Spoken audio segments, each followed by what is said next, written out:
How to turn on Read Receipts on iPhone. To get started, first of all go ahead and open up the Settings application on your phone. Once you're here, scroll down to the end and tap on Apps. You can view all your phone apps over here.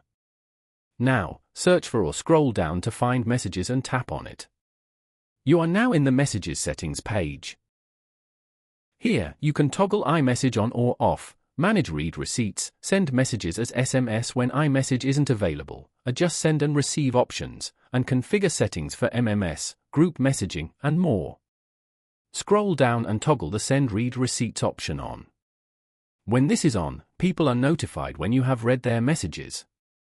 This enables read receipts for all conversations. You can turn in back off from here whenever you want. Following these steps, you can easily turn on Read Receipts on iPhone. Thank you for watching. Please leave a like if this tutorial helped you, or leave a comment below if you have any questions related to the video.